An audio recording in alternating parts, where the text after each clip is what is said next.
দেখুন, এখন আমি একটা পটল আলু পেঁয়াজ দিয়ে একটা ভাজি করব। তা আপনারা দেখতে থাকুন। আমি প্রথমে এই পটল পেঁয়াজ আলু এগুলো কুচি কুচি করে কেটে নেব। কেটে ধুয়ে তারপরে আমি রান্নাটা শুরু করব।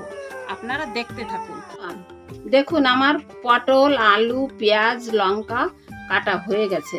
এখন আমি রান্নাটা বসিয়ে দিচ্ছি। কালো জিরে দিয়ে দিচ্ছি,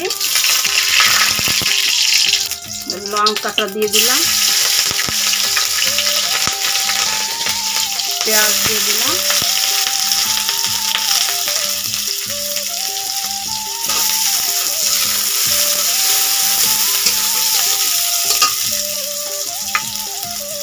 আলু দিয়ে দিচ্ছি,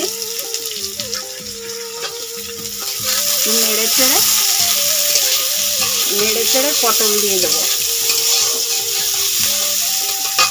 এবার পটল দিয়ে দিচ্ছি,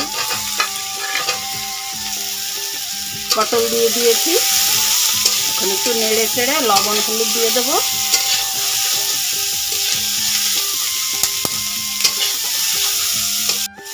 লবণ দিয়ে দিচ্ছি,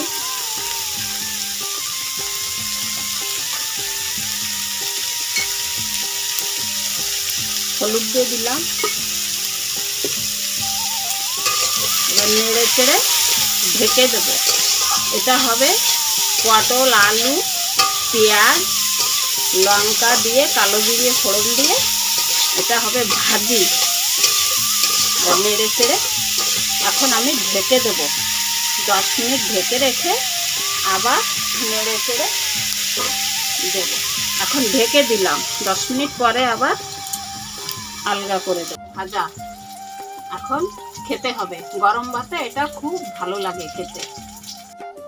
ওটা পটল আলু পেঁয়াজ দিয়ে কালো জিরে ফোড়ন লঙ্কা ফোড়ন দিয়ে ওটা ভেজেছি।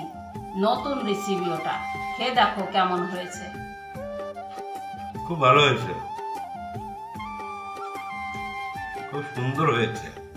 আচ্ছা।